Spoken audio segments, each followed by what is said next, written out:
This is the zenith of resilience that you want to aspire to, where you are essentially bulletproof to whatever life throws at you. Guys raced into burning helicopters with detonating explosive charges and ammunition and pulled people out of the wreck.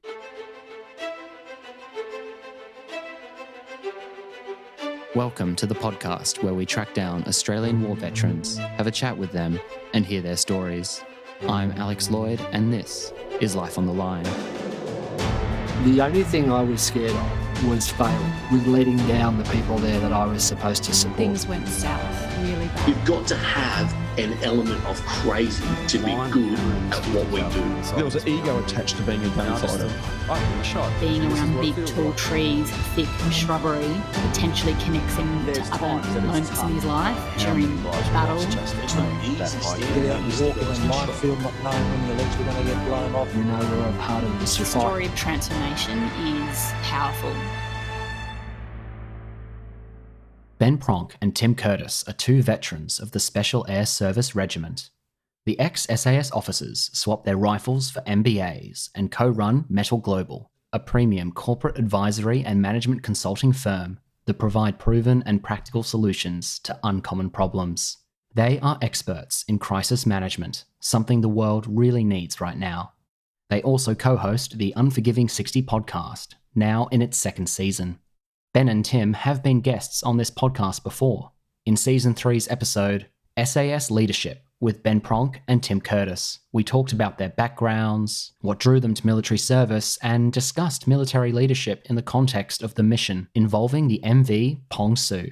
I distinctly remember thinking, I wish I didn't know them quite as well, because I knew each of their wives, I knew all of their kids, and I remember thinking, if there is a 50 caliber machine gun on that vessel and it has a shot at that helicopter, then not all of us will be coming home. And it was quite a sort of moving moment. Right at the 11th hour, so just before we were about to launch, we had a call with the Prime Minister who said, go ahead and seize the ship.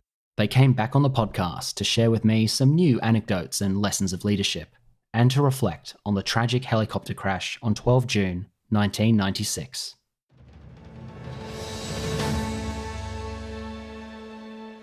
I'm Alex Lloyd, and today I'm speaking with two previous guests of Life on the Line to get more of their insight and wisdom about leadership.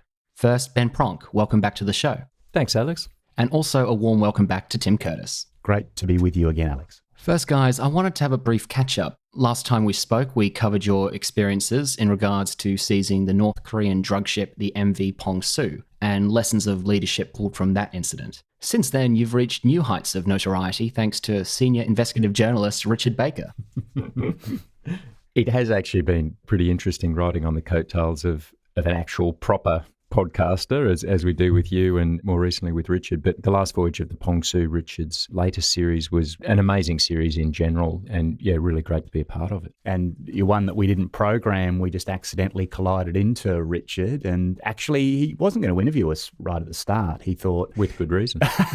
You'd listen to our material and realise... He was just going to pinch my audio, but I thought, there's something here. They might want to actually speak with him directly. Yeah, no, it was a great introduction. And once we had an initial conversation, I think we both thought there's something meaningful that comes out of this. And I think that it made us realise, just reflecting on the interview with Richard, how we were just one little piece in a really big puzzle. And we talked on the interview about how, there was 3 services involved. In the Army, there was a range of different corps. It was interdepartmental and interagency, but we hadn't actually looked over onto the Pong Su and thought about what had happened in their lives. And what that fantastic series has done is probably crystallised in my brain our simple view of the problem, Ben. I think I've said before on our podcast, I've developed a bit of a heuristic as I've grown older that if I've got a very firm black and white opinion about something, then it's a sign that I don't know enough about it. I reckon this is a good case. I mean, you cannot get a better bad guy than a North Korean drug vessel. I mean, clearly they're bad people doing this. But of course, when you peel back the layers and actually look at it, that's not necessarily the case. Their worldview's very different. Even the hardline sort of individuals who were driving this, who we now believe are North Korean special operations, if you really look at it, are they that much different from Australian special operators as individuals wanting to do something for their country? So I thought that aspect of it really, I guess, exploring the complexity, we use that word very deliberately, but just the mess surrounding all of this and the ambiguity and the lack of black and white binary sort of circumstances, I thought that was a fantastic component of that series. It certainly put some faces to the other parties involved because it was a big international news story at the time it unfolded. But as you both alluded to, Richard's podcast provided that depth of new sources, new commentary, new insight to all the other cogs in the machine. You've been a pivotal cog, but there were others before and after. And like you say, just actually understanding more their side of it. And that made it a far more dynamic, interesting story. And of course, that's why he did do his in-depth series on it. So it was really just enjoyable for me as an audience member to have got that first insight from you guys and then get that much deeper, bigger picture from Richard's podcast. And I think not leaving that topic of complexity, what I hope we were able to provide in some small amount is that the military planning, in hindsight, it actually turned out to go pretty well, pretty much by the numbers, but it was a constant process of adaptation and in many ways muddling through. You know, there was a lot of ambiguity about the target, about the potential threat. There was certainly a lot of suboptimal components in terms of our force package and some of the equipment and assets. The boats and helicopters weren't the ones that we would have had by preference. And so from an external point of view, maybe it looks like this precise military operation, but there was a lot of, as I said before, muddling through and adaptation and improvisation that went through to make it. So hopefully our contribution helped shine a light on the fact that these things aren't perfect. There is mess in all of this. And the point that we love to make about leadership in general is that it often feels like you're not in control or things aren't going really crisply and perfectly like they seem to in the movies. But that's probably about right. It's probably just the sort of nature of leading in a complex environment. And that maritime counter-terrorism environment, we've talked about it before, and there's a picture of me sitting on the skipper's seat. How do you lead in an environment like that where you've got teams and pairs and individuals in every nook and cranny? It's just implausible to expect that you can be leading from the front. So often it's the most junior member with the amount of initiative that is pushing forward and adapting the plan for you. And the way that we thought it would roll out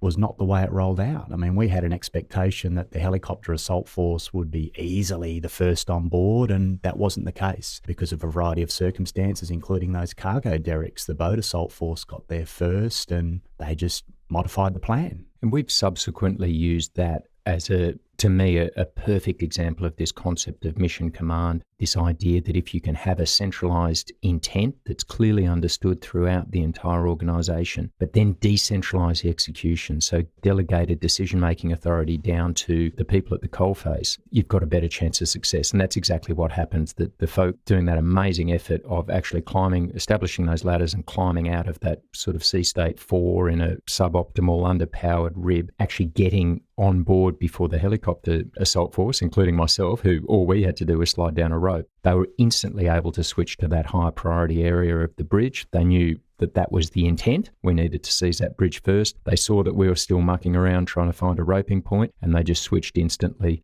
And conversely, we were able to then sort of pick up their areas of responsibility. And so it was, I think, a really excellent practical example of how that concept of mission command can work. That leadership does not just rest with those with the rank, but anyone has to be able to take up the torch when they're at the coalface, as you say. Yeah, and I think if you're one of these leaders who husbands knowledge and sort of uses that as an element of power in your leadership style, then you rob your organisation of the ability to do that, to either respond to those unexpected contingencies or seize fleeting opportunities. And it's a bad way in the long run, I think, to try and lead an organisation in a fast-moving environment. I think also high-performance teams don't have hierarchy. They have authorities, and a true high-performance team's got to flatten out. So we have a leader of leaders, and I think that SAS operating environment's no better example of that, where everyone in their own right is a leader and plays a leadership role. Well, I want to move on from the Pong Su to today's conversation. We're recording in late April 2020, and we're in the midst of the COVID-19 global pandemic. There's a lot of conversation around the world about leadership. Who is making the right and wrong decisions? Is power being invested in the right places? I'm interested in looking at the lessons and principles on military leadership and seeing how does that then translate? How can we, the average listener, translate that to our household or our business? How can we take lessons of strength, of resilience from the SAS and military and apply that to these challenging circumstances we're now faced in today? It's fascinating times, and Ben talks about this weird Sophie's choice, making decisions that are the least worst decisions, because if you think about the problems a bit like teetering on a seesaw, on one side you've got economics, and if you want all of the economics, you get none of the health, which is on the other side. And then in the middle is this social piece that gets pulled and pushed depending upon how we go. And so the challenges have been ultimate. And, we love the Cynefin framework, the work done by David Snowden, and he talks about the complexity, but we've often overlooked the chaotic environment. And we probably saw a chaotic environment 9/11. We probably saw a chaotic environment in the GFC. And Snowden's Cynefin framework gives a really, really good tool for leaders to think through problems like this. Yeah, so Snowden recommends a methodology of act, sense, respond in a chaotic environment. And that bias to action, I think, is something that's been really important, where we've seen, at a national sense, countries that have made decisive early calls, that often that's correlated with success. The drama is, of course, that we need to keep an eye on the environment. We can't fall in love with a methodology, and we need to keep responding, which means that sometimes we need to change our mind. And you can see a country like Singapore, which had a sort of early hardline stance and has had a resurgence, is now needing to rethink. I mean, it's a good example of the difficulty that the leaders are put in, because often it can seem like you're going back against a decision you've previously made. But sort of John Maynard Keynes quote, when the facts change, I change my mind. What do you do, sir? That philosophy needs to underpin how we approach these situations, that we want to be decisive. We're often going to need to make decisions in an imperfect information environment. And I think we've seen that play out all around the world. But then we've got to have enough wherewithal and situational awareness to be able to adapt the decision as the environment throws back data to us. Now, of course, at a national sense, and even at an organisational sense, this is complicated by a lot of spoilers, if you like, a lot of people who for their own agendas are going to be attacking a decision and making it very difficult to either change that decision or adapt it. They're going to be playing the devil's advocate. And, as we said before, these are decisions that are often least worst options. There's going to be negatives to whatever option you choose. And they're decisions that are made in an imperfect information environment. You look at Sweden's decision to go for herd immunity. I think they've had about 1,500 deaths to date. Who knows whether that will turn out to be a tragic decision in hindsight, or in 2 years' time, 1,500 will see them a really low national tally and they've made a decision early. So these are least worst options with no really clear, apparent answer, and it's the classic definition of a wicked problem. And the drivers were so immediate, really post 19 January in Australia, we saw federal, state and local government making decisions that were turning organisations on a dime. I mean, one profound Sunday, a series of decisions made on the Sunday and the Monday at federal and state level that saw organisations coming to work on Monday thinking that they had pretty good solution on the Friday that was now completely out of order. And coming back to the Snowden framework, the act, sense, respond, in there it's a recognition that a lot of what we're doing is experimenting. And we need to make sure that we've got our receivers up so that we can measure the success of these experiments. Schooling from home, virtual schooling, it's an experiment. Work from home, it's an experiment. Split shifts, it's an experiment. Everything that we're doing really needs to be measured. And in the recent past, across a number of our clients, we've seen maybe some changes in the landscape, including a recognition that perhaps some schools can go back to actual schooling, that organisations want to seize on that data point and base their decisions made on that. And we're really encouraging people to think about this COVID-19 problem like a campaign plan, that in order to move from a phase to another phase, from response to recovery to build or normalisation, there has to be preconditions set, and those preconditions must be met. Bottom line with any experiment is that you want to go into it with an understanding of what you're measuring, the data you're trying to collect. And so any of, as Tim mentioned, within the complex environment, Dave Snowden recommends this probe, sense, respond methodology. The probes are the experiments.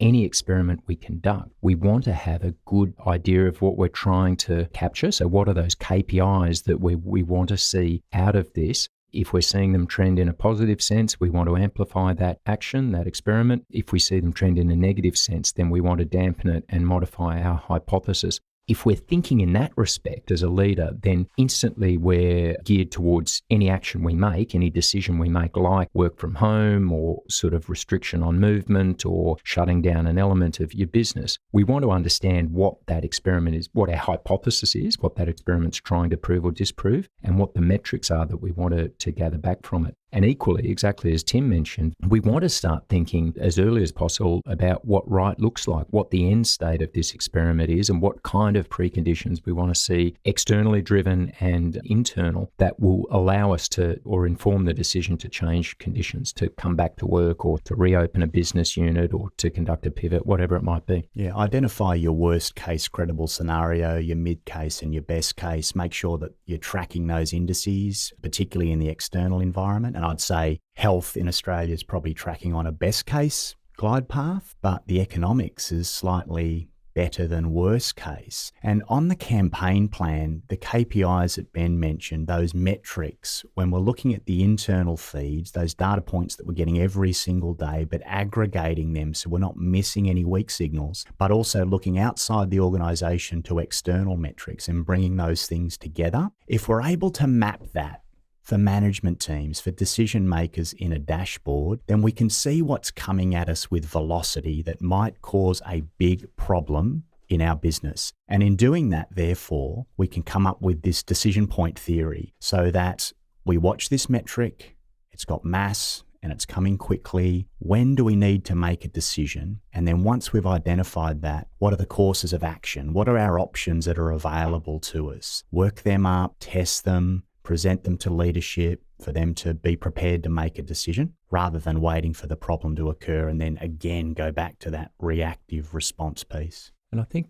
aligned with all of this, a massive component of success in this sort of environment is having that common mental model across certainly your own organisation, but also your key external stakeholders. So Tim mentioned before, we're seeing different and sometimes contradictory external data points. We'll see political announcements. We're likely to see different states start lifting restrictions related to travel, social distancing, school, etc. And what we want to be able to do is make sure that our whole organisation understands that we're not going to knee-jerk on the back of these, that we need a set series of criteria to inform a decision to make a change to phase or a change to our posture. And, what's a plan? It's a common basis for change. And you've heard all of our cliches on planning being more important than the plan. Ben mentioned not falling in love with your plan. Certainly when we're in uniform, we would develop plans and then would absolutely want to test how robust they are, because why wouldn't you want that plan improved? So what we're encouraging planners to do is once they come up with the plan, throw it out there to be tested. It's a recognition that I reckon this plan's really good. You find the holes in it, which ultimately could make it better. And the way that we've been doing that is through wargaming techniques. So coming up with some scenarios that are here and now problems the business could realise today,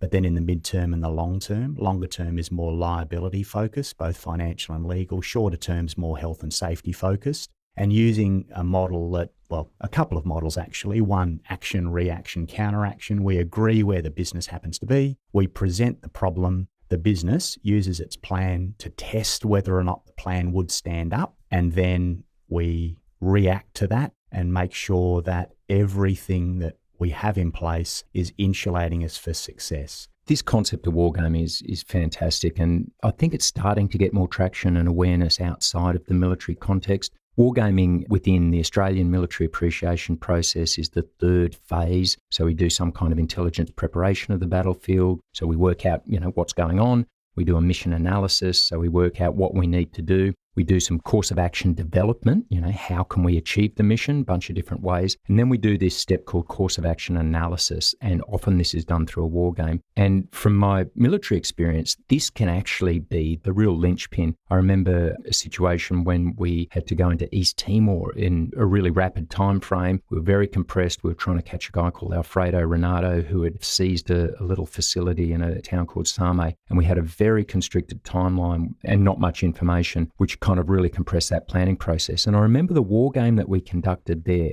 It was almost a de facto course of action development. We were improving the course of action as we went along. It was certainly a process of getting every single person around that mud model that we were using up to speed on the plan and the concept. And it was sort of a rehearsal, a course of action analysis, a set of orders, and a plan development, essentially all crammed into one. That sort of vignette really highlighted to me the importance of the wargaming as exactly what Tim said before, as the planning being more important than the plan, as the activity serving to get everyone onto that same sheet of music so we'd know what each contingent part of the force element we're going to be doing at the same time.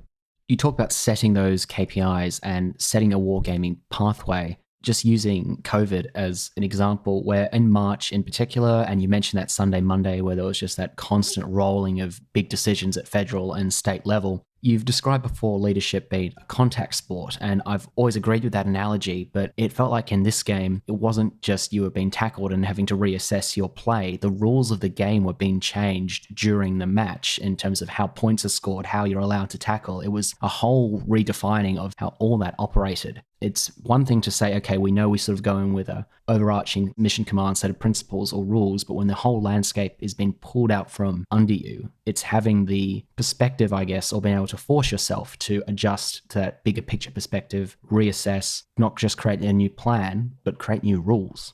Yeah, without a doubt. And this, I think, is a great example of the difficulty of working in complexity. And in particular, I think this concept of wicked problems is really instructive here. The actual phrase was coined in the 70s by a couple of design theorists, a guy called Horst Rittel and Melvin Weber. So Rittel and Weber were the ones who came up with the phrase, but they also really instructively came up with a bunch of characteristics of wicked problems. And they are things like wicked problems have no stopping rule. We are not talking about a sort of game-style situation where it's just going to end at some point. The one that I think that really sprung to mind when you were just saying that is their rule number 6. Wicked problems do not have an enumerable or an exhaustively describable set of potential solutions. And my interpretation of this is exactly what you said before. We're playing a sport where each team can field as many people as they want. You can defend the goal using a shotgun if you want, and you can score on a totally different field and in which no one's quite sure where full time is going to end.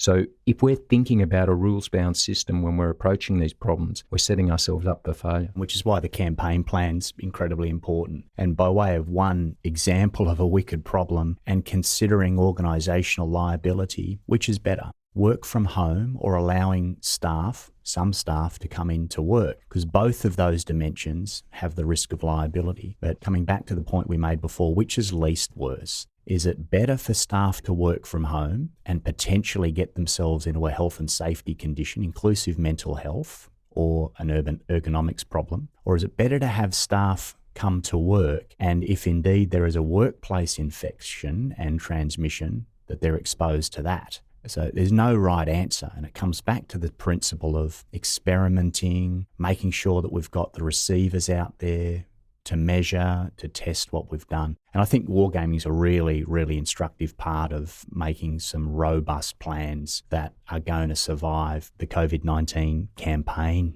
Is there an anecdote or two from your previous careers that exemplifies that adaptability, that reflexivity, those skills required in a time like this? I was thinking about life a little bit out of uniform, and the year was 2005 for me. I was in Afghanistan as one of the principal planners for the National Assembly and Provincial Council elections, so they're parliamentary elections. 441 districts. We ultimately opened, I think, 30,000 polling locations in those 441 districts. But the overlay was really challenging, logistically difficult. Some of these districts had no roads. Security, incredibly difficult. Often you could not move by road even if there was a road. And the way that we had to address the problem, noting that there's no sliding timescale, so the one thing that was sure was the election date in September, we had to take this campaign view. And I was fresh out of uniform and I applied exactly the methodology that Ben talked about, a baseline appreciation process to work out, well, what is the intelligence picture? How does it differ from province to province, district to district to district? What do we need to do to ensure security and safety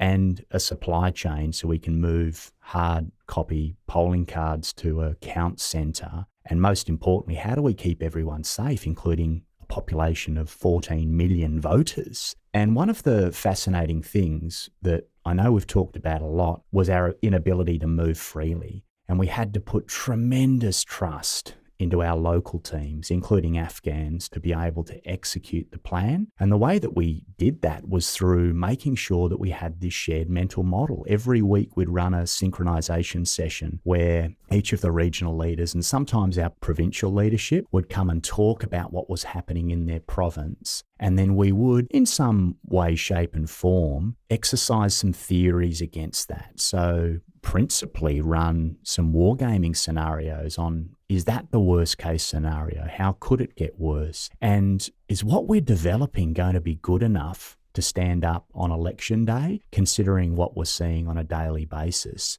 Now, those sync sessions actually started only being an internal to the elections team. And bear in mind, we had a whole heap of experts there, electoral experts, logistics experts, UN people. But where we got to as we closed up to election day is that we had more and more people wanting to come and attend. We had coalition forces. At the time, coalition was separate to NATO, so we had NATO forces. We had embassy staff. We had agencies of all sorts and varieties that would come and sit in the room so they could understand the ground picture and how we were preparing things ahead of the election. And actually, the room just progressively got bigger and bigger and bigger until we ended up in a warehouse. I think that's the value of the campaign planning and stress testing along the way, making sure that the experiment's right, and ultimately we're going to get through this. And I mean, I'm delighted to say that we opened 30,000 locations in all 441 districts on election day, and we had absolutely no one killed, which was incredible when you consider that environment in 2005 in Afghanistan. That's a fantastic result. Ben, can you think of a similar one from your past career? The biggest, call for adaptation at an organisational level was the transition out of the campaigning in Afghanistan. So I was commanding officer of the SAS at the point that we moved out of essentially a decade plus of pretty intense campaigning non-stop within Afghanistan. It was a very interesting lesson for me in organisational change, and in particular in terms of that collective understanding of organisational purpose. In that respect, we'd had over a decade, which was for many of the unit their entire career, and for a lot that's enough to get a young trooper pretty much all the way up to patrol commander. So we had this whole generation of leaders whose main focus over that period had been the operations in Afghanistan, which represented in many cases one subset of the entire complement of skills that unit needs to bring to the party. And so the mental model within the organisation of what right looks like, of what it meant to be one of us, of what success looked like in that context was very biased towards operations in Afghanistan, and particularly the kinetic, the direct action style operations. As we were transitioning out of that, the roles that we were required to emphasise from a national security perspective were almost the opposite. It was a lot of work in the region, a lot of cooperating work with interagency partners and regional allies. And so it was a big paradigm shift in terms of the tasking, but it demanded a big change in terms of the organisational culture and organisational mental model. And so that was a really fascinating period in terms of needing to respond to a change in the environment and looking at the levers within the organisation that you could pull and emphasise to try and get that cultural change. And in many ways, we tried to look at who were the role models and standard bearers within the organisation. Now, many of these were people in formal positions of authority, but on occasion they were people that held no real formal rank, but were extremely influential, were extremely looked up to across the organisation. We sought to make sure that everyone in the organisation, but particularly those kind of decision makers, what I guess we'd call influencers in these sort of social media days, understood what the purpose, the intent of what we were doing was, and tried to use those sort of organic means of leveraging. And the other one was just complete transparency. So in many cases, people had become accustomed to a certain way of conducting business. They had, as I said, that mental model that this is what it meant to be one of us. And so there was a risk that a change to that could be seen as sort of confronting or challenging what people's view of what the organisation should do. And so we were at pains to try and be as transparent as possible about the rationale for that.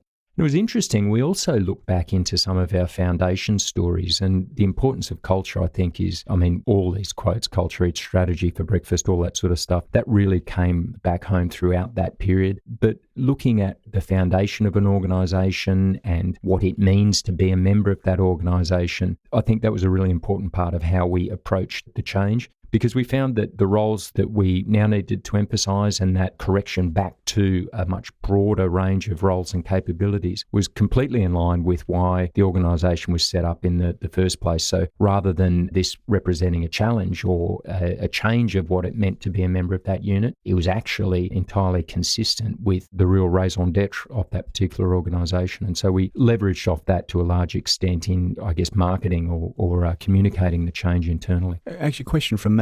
Did you use any of the grandparents, those people that were past generation? How did you leverage those people? Well, I actually did. I used your son's grandparents. So Tim's dad was the Colonel Commandant at the time, and that was absolutely fantastic. So he'd had Vietnam experience and not a dissimilar sort of transition out of a big focus on campaigning in one particular environment and then moving into another. It's kind of funny in that particular example that counterterrorism was sort of the new flavour coming out of Vietnam and into the 80s. And it was very interesting talking with Rod, Tim's dad, about how that changed and how that influenced the environment. And really, it always goes full circle. By the time I got into the unit, what it meant to be a member of the unit was black suits. CT was what it was all about. And of course, that was just one turn of the generational handle of the emphasis of tasks. And yeah, so we definitely did. We reached back into the founding fathers, if you like, to get those lessons. It's interesting to compare those, though, and please correct me if I've got the wrong end of the stick here, Tim, but you were preparing for a specific event. All the preparation was going into executing that day goes off exactly as you are hoping for, and you're coming up with various scenarios to work for that. And obviously, if it's successful, that can be a model looked to in the future, but you've got one specific moment that is your focus. Whereas, Ben, you're looking ahead and you can prepare for this transition. You, to a point, know it's coming, it's a thing in the future, then it's something that's happening, and then it's an ongoing cultural shift you have to manage after the event. So they're interesting sort of different ways to approach how they unfold differently in time. Yeah, but I think both of them are pretty relevant for what a lot of organisations are experiencing at the moment. Tim mentioned war games before. We've worked with a lot of companies, wargaming specific sort of incidents. And the obvious one is a potential outbreak in your workforce, outbreak of coronavirus in your workforce, or a positive case. How are you going to deal with that from a whole range of perspectives, everything from the internal communications, the health, the business continuity, the image and reputation, all that sort of stuff. So in many ways, we have organisations with a requirement to prepare for that single event, like the elections that Tim described. But in the background of all of this, we are experiencing a cataclysmic change. The word unprecedented has become a cliche, but we are certainly experiencing big change that is going to have lasting impacts. And so I think organisationally, just like that transition out of a wartime footing within the unit, I think organisationally we need to be looking at, well, what is it that this company is going to need to be doing? What are our core roles? And how is that going to differ with this very vastly changed external environment? And talk cross-cultural leadership. I was just thinking about another anecdote. The year was 2001. The country's Sierra Leone, west coast of Africa, broadly the size of Tasmania. 10 years of civil war. You could nearly set your clock by the Revolutionary United Front coming into Freetown. And for those that have seen the movies and the documentaries, they committed some severe atrocities. The Army were as bad as the RUF. The only thing that was binding things together was this collection of civil defence force, these local militias that were all about protecting their own villages. And I was dropped in as a military advisor in 2001, and I had a severe case of imposter syndrome. I'd never worked in a military brigade, but my initial role was a brigade advisor. I had absolutely no idea how a brigade worked. And the guy who I took over from, who was an Irishman, said, Tim, there's nothing you can do here at the moment that can make things worse. The bar's been set nice and low, yep.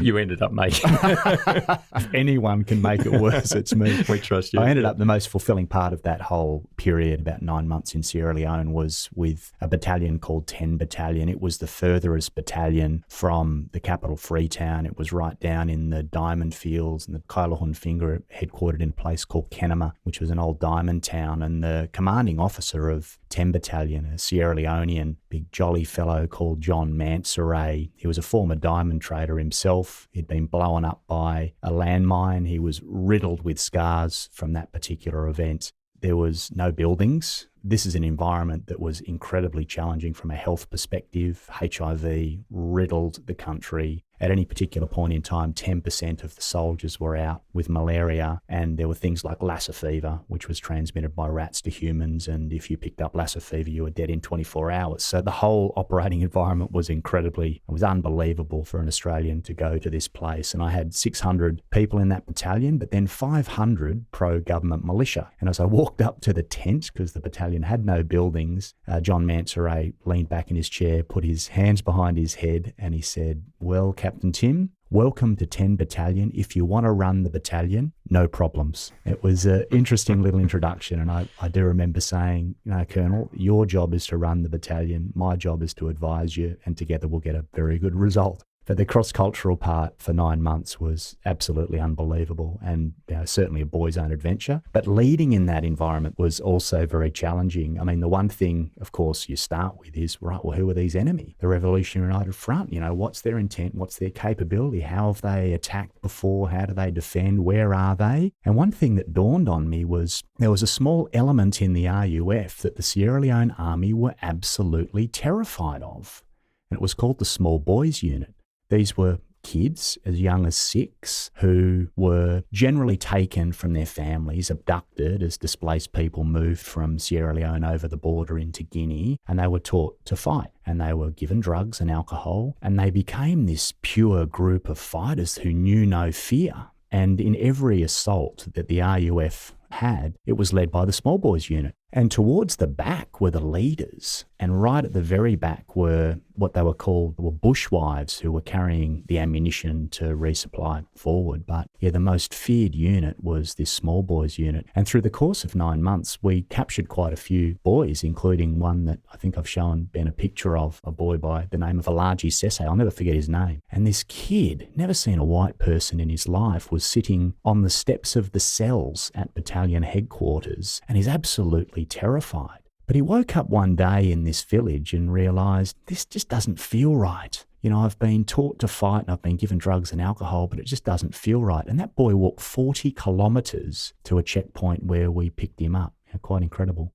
A little reminiscing there, but I found the whole cross-cultural bit absolutely remarkable in trying to understand the problems that were just so embedded health-wise, security-wise, the challenges of disparate geography. We were 330 kilometres from the capital city, but it took us 9 hours to drive there. An amazing time.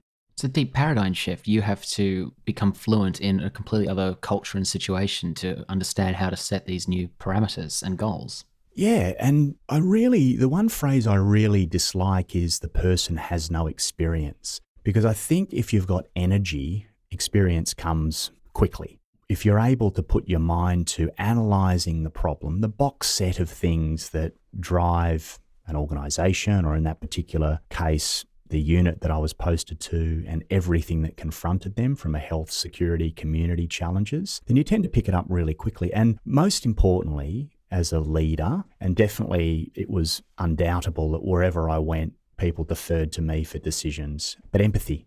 I mean, if you're able to engage all of those Sierra Leone Army leaders at different levels, regardless of whether they could speak English or not, and just really work hard to make sure you understood the context of their problems, then it really set us up for success. I think that was one real learning that I took. I had to invest time and energy, and I think those two things are really important components of leaders to make sure that I got the full and clear picture, and that meant, to my own time detriment and comfort, that I had to be out there in peculiar places asking a series of questions, sometimes repeatedly, so that I could understand the answer and the context, sometimes in different ways to verify and validate that they'd understood it and had given me the right answer. Yeah, it was an amazing experience.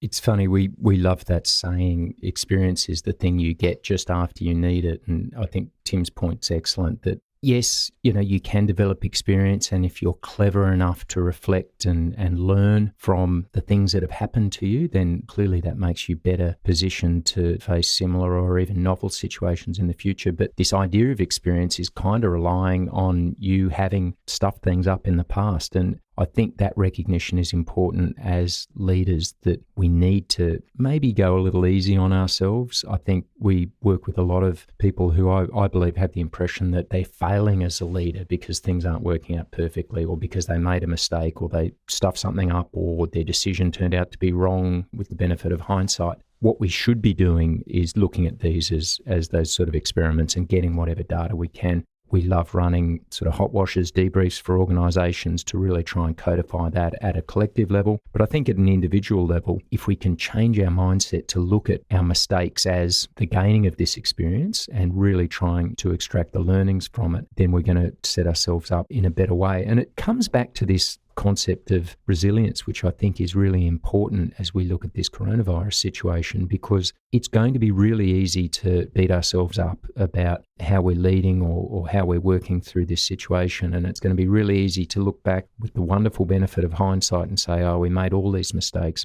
I don't think we're going to be able to avoid that in many circumstances. But what we do want to do is maybe just go a little gentler on ourselves and frame these sort of situations as learning opportunities, and really embrace what Carol Dweck coined as the growth mindset, that we want to look at all these situations that are challenging and daunting and ambiguous and unprecedented, and look at them as opportunities to learn, to test our leadership, and on the backside of it, to conduct a little individual debrief and look at, well, did that work well? What could I do better? And less about sort of trying to template it so that if I see this again next time, I'll do exactly the same thing. And more about trying to learn, well, what characteristics of that situation that went well can I replicate? What characteristics of that situation that went poorly would I want to modify in the future? It's very Churchillian, the leadership opportunity. We're really expecting leaders to rise to the occasion, and probably no other time in an organisation's history of leaders being scrutinised as much. And, the metaphoric management by walking around that does allow you to show some empathy and take the temperature still needs to happen. I think that if you're a leader and you are not making sure that you're connecting with staff on a daily basis, then there's something wrong, and or setting up a buddy system. The other thing that we're very cautious of is noting the campaign nature of COVID-19 is leadership fatigue. And working with a client a couple of weeks ago, and I said, how is the leadership team going? And the client said, Tim, I reckon we've got about 2 weeks left. They were running with such velocity and such intensity and, quite frankly, such passion that they were ignorant of the fact that fatigue will absolutely degrade decision making. And this is an environment where you want to be crystal clear and accurate with your decision making. And so we would really ask leaders to make sure that there is a wellness program for leadership, probably not from within your own organisation, but seek coaching, mentoring outside, and also program in organisational site efforts to make sure that your health is in good space and that you're going to be able to maintain an intensity, that you're tuned in on all those things that are important, and most critically, that your decision making is going to be consistent throughout. I think it's vital that we are looking out for each other and using those external resources that you're alluding to. But in a situation like this, we also need to be able to rely on ourselves to a point of having resilience, whether it's resilience in a context of you are leading people through a storm, business sense, health sense, whatever, or you're just going through the situation. Your life has been uprooted and you're working from home, or your kids are stuck at home with you trying to do all their schoolwork, or not really, and that's a problem in itself. We've talked about wargaming and setting KPIs, but we need to actually just set those KPIs for our own well-being as much as we do performance and other outcomes. Yeah. There are a whole bunch of components of resilience. We've done a lot of work in this space and collaborating with my brother, Dr. Dan Pronk, on this concept of resilience. And our view is that there are a whole raft of elements that are modifiable that we can improve on within our own individual and our team's resilience. There is certainly a physical, a body component. And I'm not going to waste your good listeners' time talking about the fact that you should be eating better, you should be exercising, you should be sleeping. We all know this. I don't think we need to sort of hammer on the rationale behind it, and yet so few of us do it. You know, this is as close to a silver bullet as it gets, and a lot of us just can't seem to find the time for it. But this is really important, and anecdotally, you speak to so many people who, when their forebrain, their conscious thought is so crammed with decisions and questions and contingencies and stuff, information, and yet if they can take that time to go for a walk, do a little bit of exercise, you know, that thought that comes to you in the shower metaphorically or often on the running track, I think is demonstrative of the fact that this is beneficial not just from a physical but from a mental sense. So yeah, definitely a body component. We need to look after ourselves in that respect. But also there's a mind or a spiritual component, and the attitude that we bring to a situation like this is absolutely critical in terms of our ability to deal with it and our ability to be standing at the end of it. I just mentioned this idea of going a bit gentler on ourselves, doing some debriefs, the growth mindset, and I encourage any leader to look at Carol Dweck's work in that respect, because that stuff will change your life if you can re-gear your perspective to be more of a growth and less of a fixed mindset. But also just underpinning philosophies like Stoicism. Tim and I both subscribe to the Daily Stoic. Ryan Holiday's fantastic daily mail out. But these little reminders of the Stoic philosophy, which we both subscribe to, and the ways that we can tangibly bring this into our lives in terms of recognition that life is not fair, that things aren't always going to turn out in a just sense, but we still want to strive for virtue and strive to be the best individuals that we can be. I find that a really good sort of daily top up on the philosophical underpinnings to how I approach life. Yeah, it's centuries of difference, but the Stoics had their firstborn killed. The Stoics were sent to Corsica for 6 years, no Wi-Fi there. And one of the things that Gladwell talks about, he steals it from Corinthians for those that are more religious, was the theory of desirable difficulty, which is a very Stoic theory that, you know, in order to make yourself better, you have to seek true challenges. And, you know, we love the phrase, there is no happiness without struggle. The other thing that I find a bit fascinating for those that wanted to reflect a little bit and are working from home with little to no supervision is the question, would you hire you now?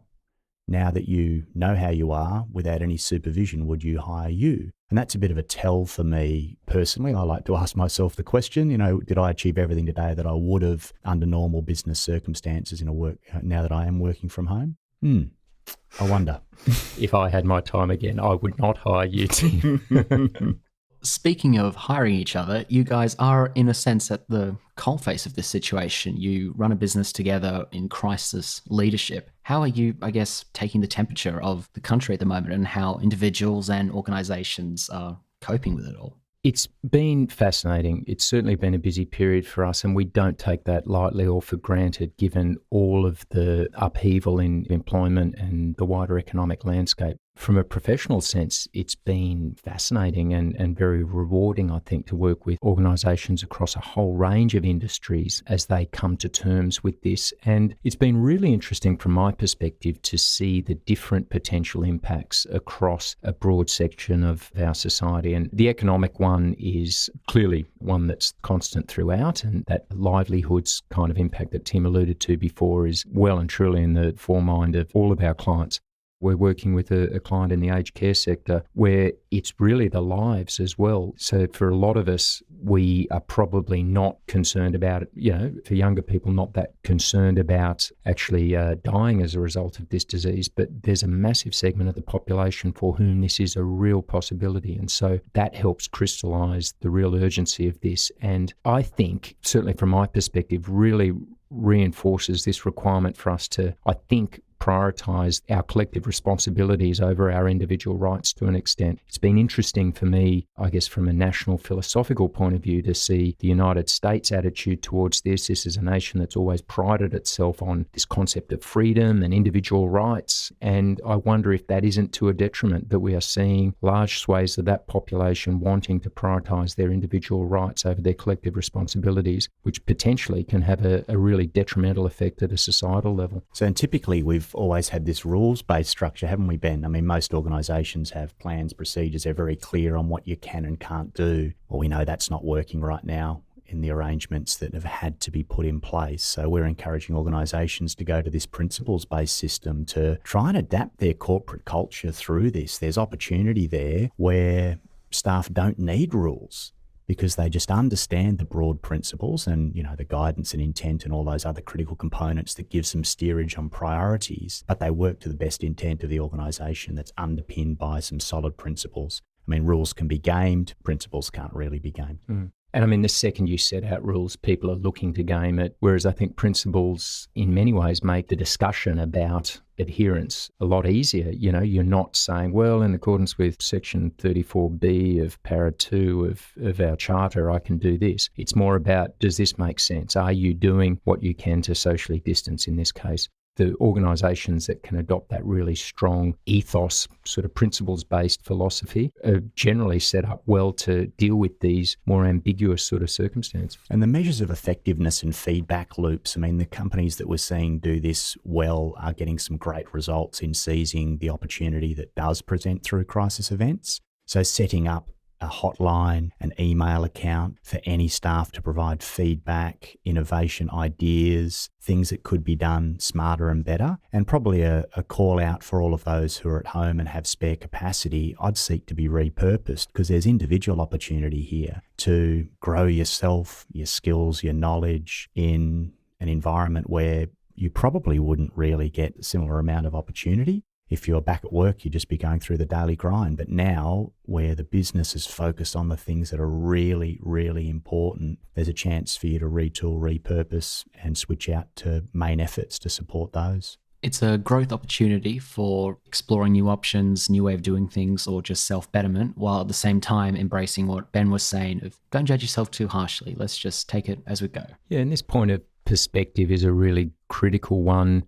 We often talk in our workshops about this idea of authentic leadership, which is absolutely contingent on you understanding your own individual narrative. And in many ways, this is malleable. I mean, the external events happen, but as Epictetus, one of the great Stoics, said, man is not shaped by events, but by the view he takes of them. Obviously, read that as man or woman. And this is a way of, I think, galvanising our resilience, looking at a situation like this and trying to sort of frame it in a way that reinforces your own individual narrative as an authentic leader. You may have lost your job. One way of looking at that is, this sucks. It's the end of my livelihood as I see it. Another way of looking at it is, this is something I am going to get through. It's certainly not optimal, but it's something I'm going to work towards and get through. And clearly that gives you something very significant to be proud of at the other end of it. So that the exact same events can have elicit two very different mindsets.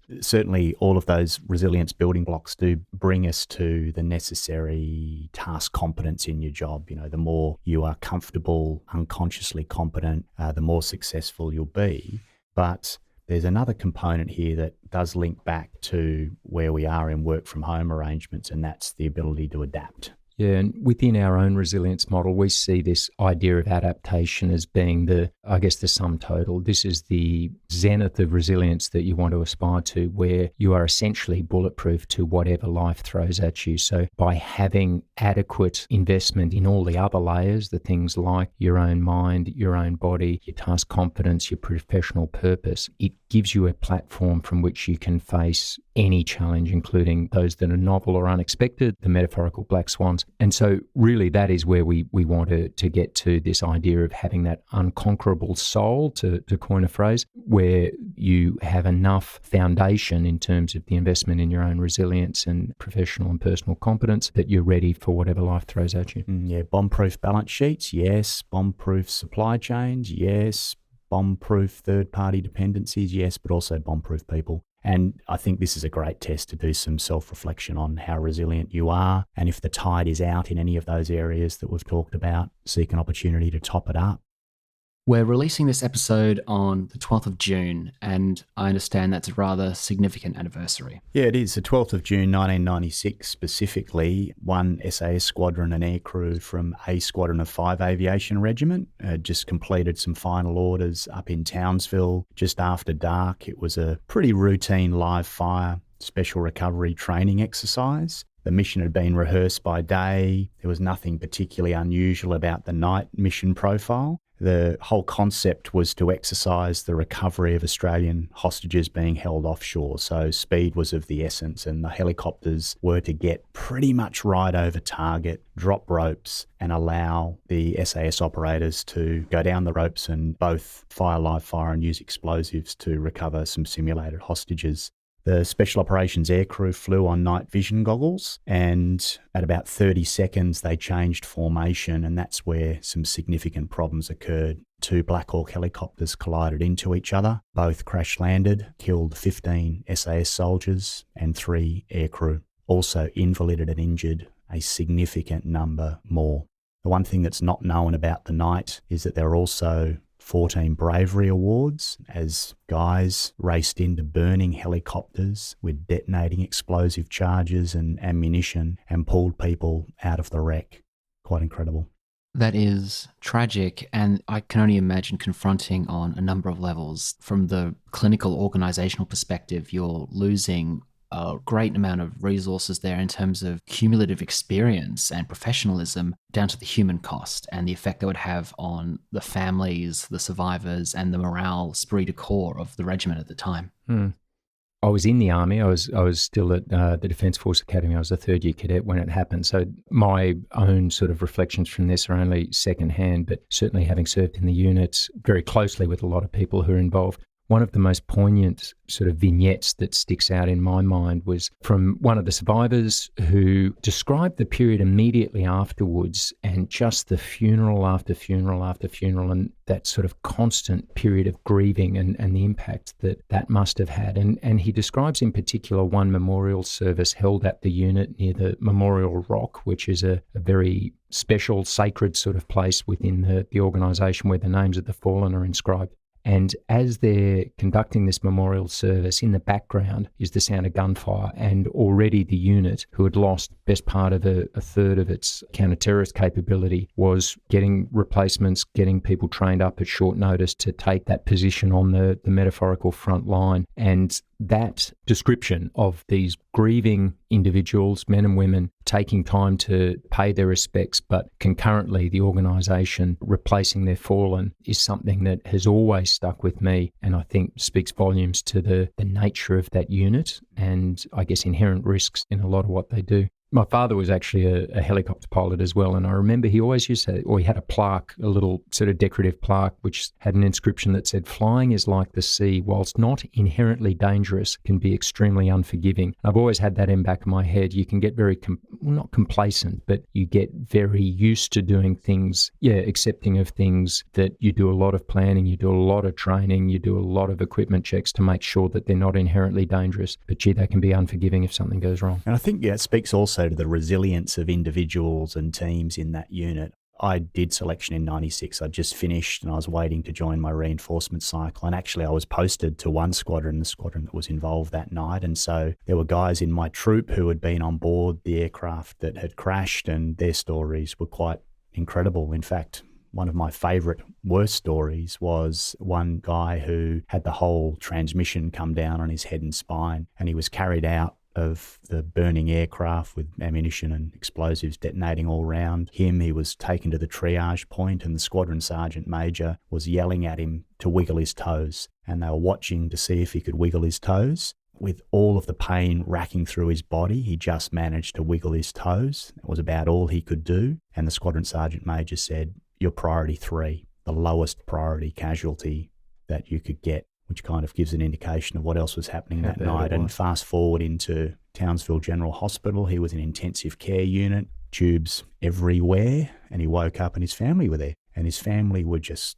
crying, decimated at what he looked like. And he said to me, all I wanted him to do was talk to me, but not feel sorry for me, just talk to me. Yeah, amazing.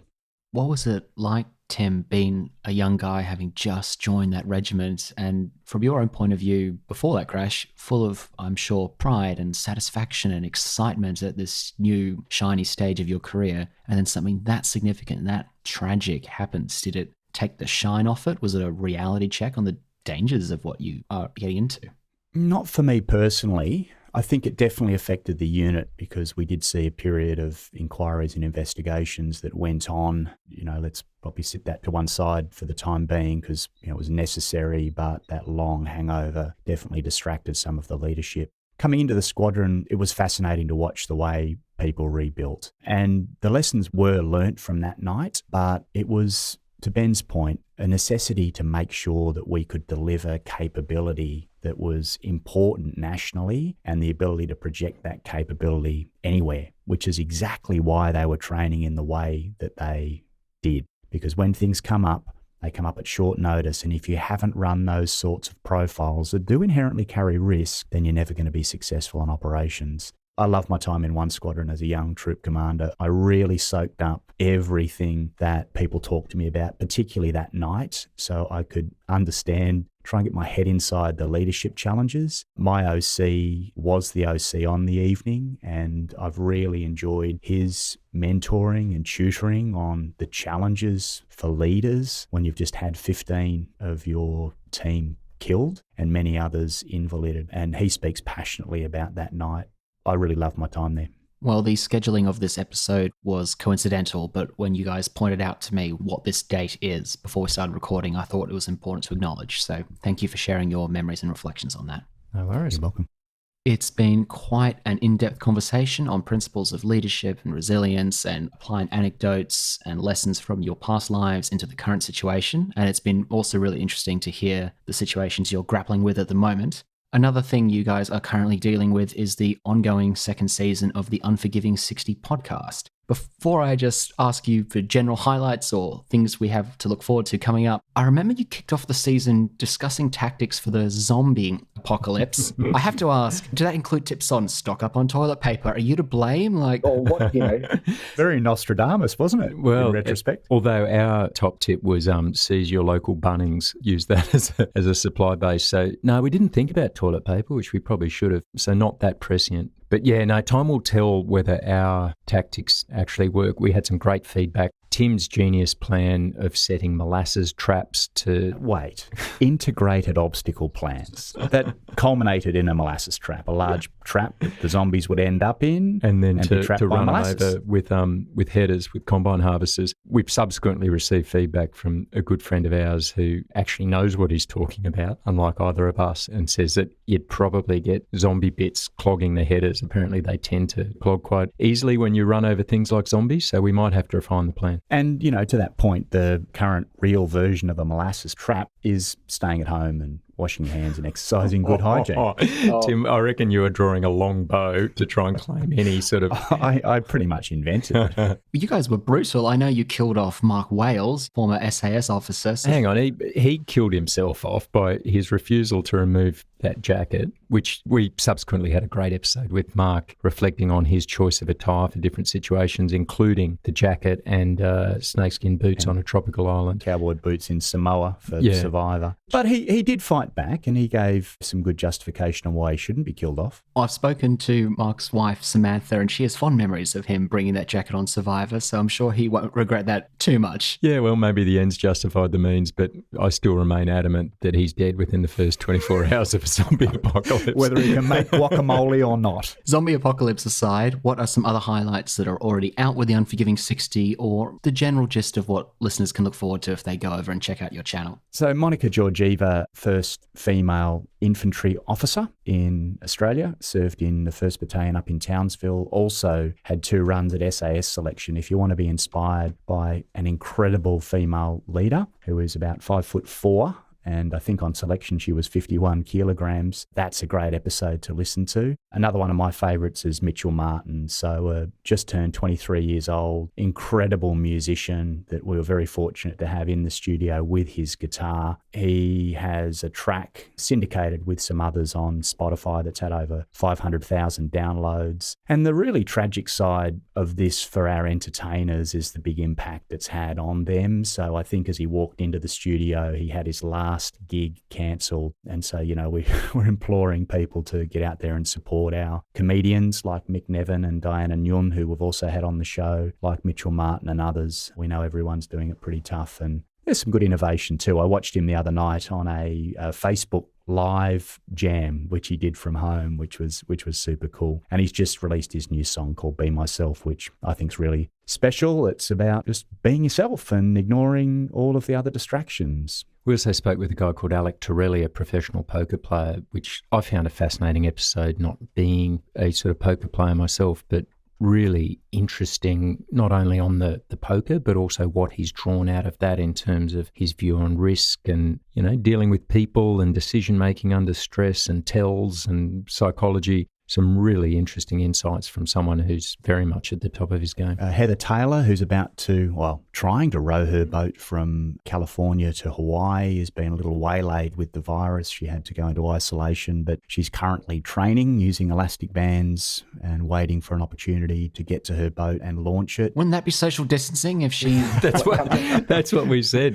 Surely the best place for you is the middle of the Pacific Ocean. 120 days of social distancing, just you at a rowboat. And marine life. But we're really excited. We've got a very special Anzac Day edition coming up where we've reached out to a bunch of our veteran colleagues, including many who have been featured on the show. We've asked them each 3 questions. What's their most memorable Anzac Day? How do they normally spend Anzac Day? And what will they miss most about this socially distanced Anzac Day? We're collating it at the moment. We'll go to air on Anzac Day, but just fantastic vignettes. And I hope, this is going to be a very different Anzac Day this year. It'll obviously have happened by the time this goes to air, but I hope that this little episode can provide in some way some of that beautiful sort of environment you get on Anzac Day where you talk to old mates and you trade a few war stories and reflect on the things in the past. So yeah. We've also been really fortunate with this one to be in touch with the War Memorial, who we've offered to give this and some of our other episodes to their oral history archive, and they were kind enough to accept. So we're really looking forward to ongoing sort of collaboration with them, because it's a great way, I think, of capturing some contemporary veteran perspectives on their lives in uniform and post-service, as is clearly your podcast series, Alex. Well, the Anzac episode, like you say, it'll already be out by the time people are listening. And I encourage everyone listening to go back onto your channel, find that episode and have a listen if they've not already. And yes, that's obviously my mission statement as well, what you just described. And my first 2 seasons are with the War Memorial Archive. I'm behind on my paperwork and haven't got season 3 there yet, but I'll get onto that. That's beautiful. Well, we're a bit behind you in that respect, but I think it's fantastic. The War Memorial is such a special place for Australians in general, I think, but for the veteran community. And yeah, it's fantastic to be able to support it even in this small way. Guys, remind listeners where they can find you and your podcast online. So our website is www.unforgiving60.com. You can get in touch with us at debrief@unforgiving60.com, and we're on all social media, including Facebook, Twitter, Instagram, and actually we've even got a LinkedIn page. And YouTube. We've actually big on YouTube. Actually, the Mark Wales episode is on YouTube, as are some others. And if you want to see that towering giant of a man in studio with Ben and I, that's a good fun episode to watch. Always great, fun, and insightful to chat with both of you. So Ben and Tim, thank you very much for your time today. Thanks, Alex. Awesome, Alex. Thank you.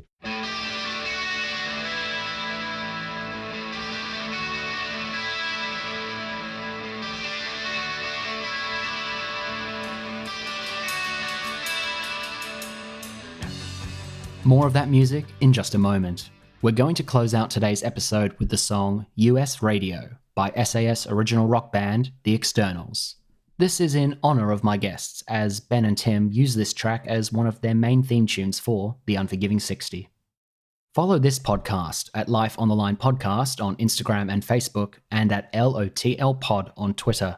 Our website is www.lifeonthelinepodcast.com, where you can listen to all our previous episodes. You can find us in your favourite podcast app, Spotify, and on YouTube. If you want to listen to some other interviews with SAS veterans, try from our second season, number 18, Don Barnby, Volume 1. Listening for enemy, looking for enemy signs and all this sort of stuff, not knowing what's around the next tree, around the next bend. And Volume 2. It's still raw with me what happened up there, because we're unarmed and the atrocities that were going on were horrendous, right up to murder and rape and all that sort of stuff, and it was just horrendous. Number 28, Mark Wales. They were building positions in there for a fight. And so in that battle, one of our guys was shot and killed.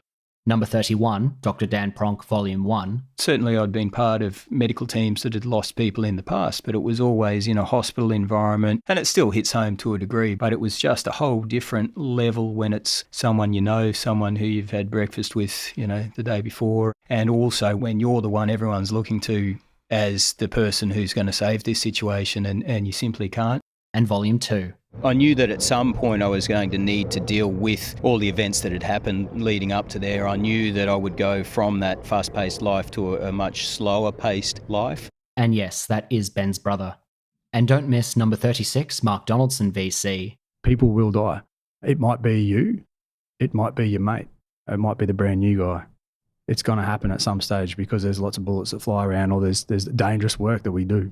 And Voodoo Medics with Mark Donaldson, VC, Dr. Dan Pronk, and Kristen Shorten. They quite often dealt with patching up the enemy. They quite often dealt with patching up the civilian population as well. Having this misconception that every veteran, and particularly every combat veteran, is damaged, and all of them are coming apart with post-traumatic stress. They've got their mates' lives in their hands. They're also required to fight. They're under a lot of pressure and they carry a lot of responsibility. In Season 3, besides Ben and Tim's first interview on this show, also have a listen to Lessons of a Combat Doctor with Dr. Dan Pronk.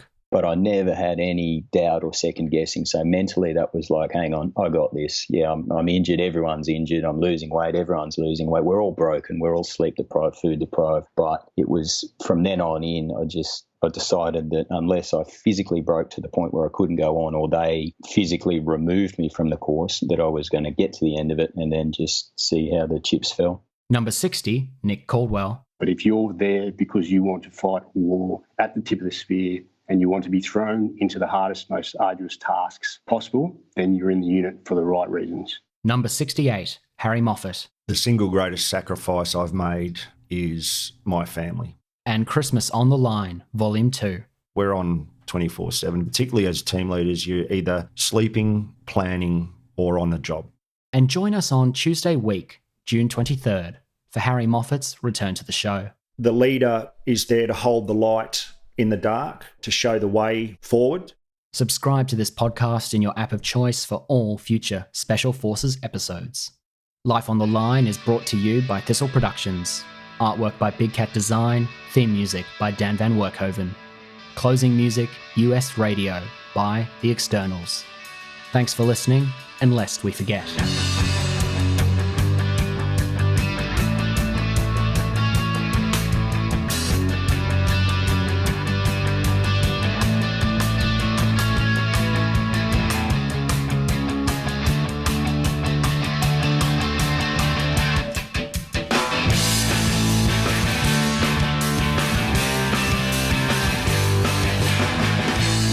All you businessmen, politicians, gather around and meet my friends.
decide to go around the corner and get our car.